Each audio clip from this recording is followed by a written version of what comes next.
नमस्कार, स्वागत है आपका अजीत अंजुम जी के यूट्यूब चैनल पर। मैं हूं अशोक वानखड़े। किसानों का आंदोलन अपने जगह पे है। उत्तर प्रदेश में समाजवादी में भगदड़ मच रही है, वो अपने जगह पे है। चंडीगढ़ में क्या तोड़फोड़ हो रही है, क्या मेयर के चुनाव के लिए, वो अपनी जगह पे है। लेकिन एक बड़ी खबर महाराष्ट्र से, जो बीजेपी के लिए चिंताजनक है और उनके माथे की रेखाएं और गाढ़ी हो गई है। महाराष्ट्र में शिवसेना को तोड़ने के बाद एकनाथ शिंदे के साथ मिलकर बीजेपी ने सरकार बनाई। बीजेपी के महाराष्ट्र में 106 विधायक है और एकनाथ शिंदे के पास 40। लेकिन एकनाथ शिंदे को मुख्यमंत्री पद देना पड़ा। लेकिन कहा यह जाता था कि उप मुख्यमंत्री रहते हुए भी देवेंद्र फडणवीस ही सरकार चला रहे हैं। उसके कुछ चंद 2 महीने बाद वहां राष्ट्रवादी कांग्रेस पार्टी को तोड़ा गया और अजीत पवार को उप मुख्यमंत्री बना के साथ ले लिया और अजीत पवार अब सरकार पे हावी हो गए हैं। अजित पवार अपने पार्टी का वजूद और अपने पार्टी को किसी भी हालत में बीजेपी के लाइन पे ले जाने को तैयार नहीं। वो सत्ता में आने के लिए तो इस सरकार के साथ है। विकास की गाथा में तो मोदी जी का नाम लेते हैं।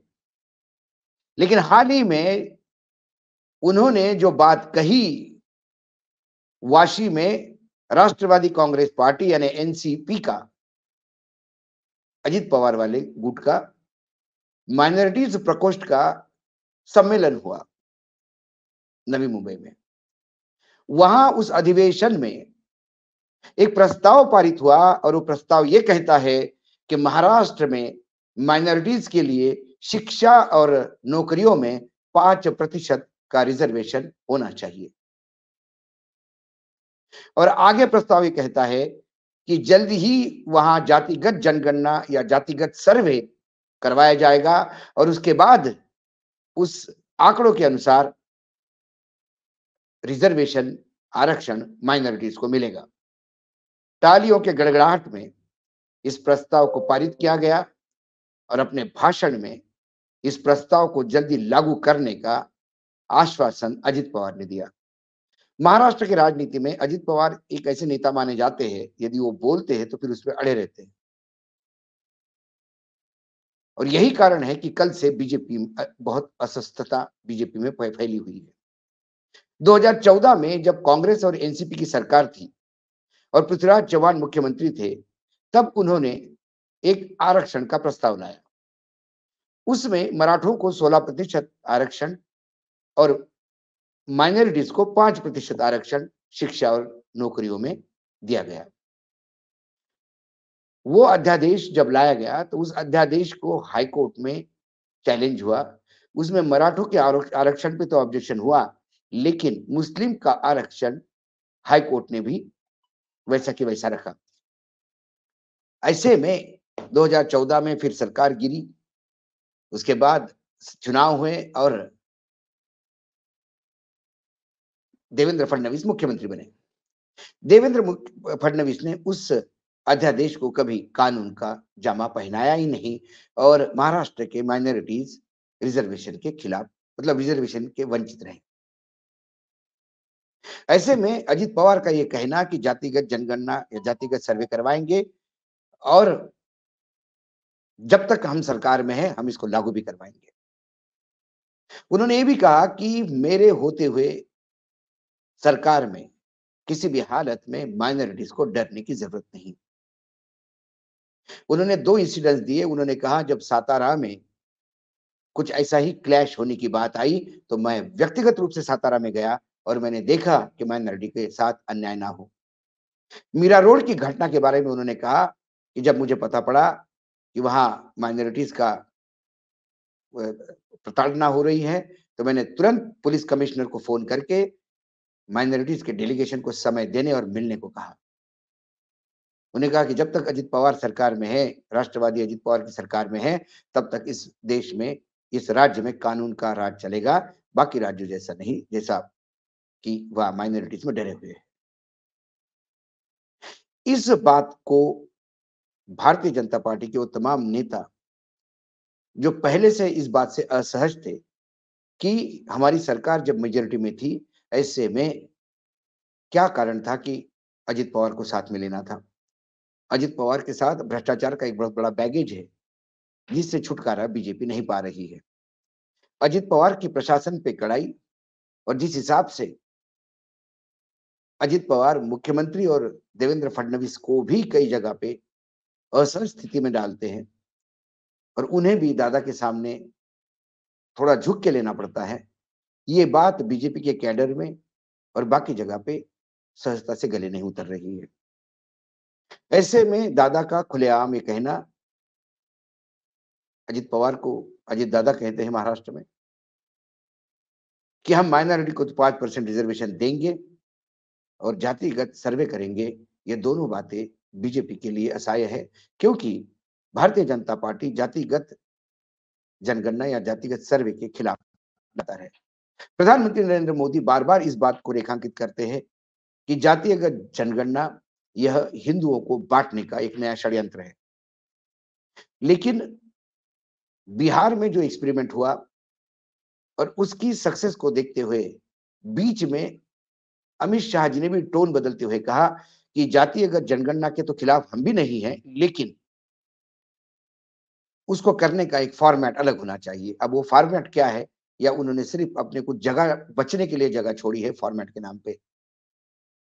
दूसरी ओर बिहार में जातिगत जनगणना नीतीश कुमार कर पाए क्योंकि वो आरजेडी के साथ थे। फिर नए रिजर्वेशन पैटर्न चेंज किया उन्होंने, जिसकी जितनी हिस्सेदारी भागीदारी उतनी उसकी भागीदारी, इस तर्ज पे रिजर्वेशन का आंकड़ा भी बढ़ाया, 75% तक ले गए और गरीबों को 2 लाख रुपए की देने की बात की ताकि वो अपना परिवार कुछ व्यवसाय चालू करें, और फिर लाखों की नौकरियां दी। ये तमाम चीजें वो तब कर पाए जो आरजेडी के साथ थे, क्योंकि भाजपा जातीय जनगणना सर्वे के खिलाफ ही थी। कांग्रेस ने जातीय जनगणना की बात की तेलंगाना में, और तेलंगाना में पिछले सप्ताह विधानसभा में ये प्रस्ताव पारित हुआ कि अब तेलंगाना में जातिगत सर्वे शुरू होगा। दूसरी ओर झारखंड, जहां कांग्रेस और जेएमएम की सरकार है, उन्होंने भी ग्रीन सिग्नल दिया है कि वो भी जातिगत जनगणना या जातिगत सर्वे तुरंत करवाएंगे। ऐसी स्थिति में महाराष्ट्र, जो उत्तर प्रदेश के बाद सबसे बड़ा लोकसभा सीट देने वाला राज्य है, 48 लोकसभा सीट है, वहां पे अजित दादा का खुलेआम ये कहना कि हम माइनॉरिटीज को रिजर्वेशन देंगे, क्या ये भारतीय जनता पार्टी के हिंदुत्व के और हार्डकोर हिंदुत्व के, राम में हिंदुत्व के, काशी मथुरा वाले हिंदुत्व को कैसे इनके गले उतरेगा, ये देखने वाला सवाल है। वर्तमान में महाराष्ट्र का भाजपा का कोई भी नेता इस पे कोई कुछ भी बोलने को तैयार नहीं। जब वो कहते हैं कि ये राष्ट्रवादी कांग्रेस का अपना, उनके पार्टी का फैसला है, लेकिन दादा ने कहा कि जब तक हम सरकार में हैं, हम इसको लागू करेंगे। दादा का ये कन्फर्मेशन के साथ वादा करना और दावा करना कि मैं लागू करवाऊंगा, ये महाराष्ट्र के बीजेपी के कैडर के साथ असहजता की स्थिति है। दादा ने अपने भाषण में अंत में ये भी कहा कि राष्ट्रवादी कांग्रेस पार्टी, अजित पवार गुट, यह बहुजनों की और अल्पसंख्यकों की पार्टी है। उन्होंने अल्पसंख्यकों के सर पे हाथ रख के बीजेपी के लिए बहुत असहज स्थिति पैदा की। महाराष्ट्र में बाय एंड लार्ज देखा जाए तो 80% के आसपास हिंदू है, 11 साढ़े 11% के आसपास मुसलमान हैं। माइनॉरिटीज में क्रिश्चियन एक तीसरा बड़ा आंकड़ा है जो 1% के पास है, और फिर आधा प्रतिशत सिख सरदार, हमें यदि कहें सिख समाज, सिख समुदाय, वो आता है।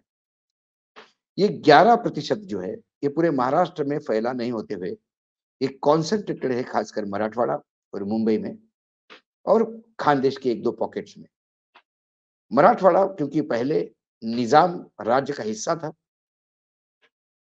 जो उस्मानाबाद, जो अभी धाराशिव नाम दिया है, उस्मानाबाद से चल के आगे औरंगाबाद, जिसको नया नाम संभाजी नगर दिया है, छत्रपति संभाजी नगर, से लेके नांदेड़ वाशिम तक, यवतमाल के बॉर्डर तक निजाम फैला हुआ था। वहां तक मुसलमान कम्युनिटी का कई जगह वर्चस्व दिखाई देता है, कॉन्सेंट्रेटेड है। और खानदेश में 1-2 पैचेस है महाराष्ट्र में, इसलिए 11% होते हुए भी जब हिंदू हिंदू वोट कांग्रेस, भाजपा, शिवसेना,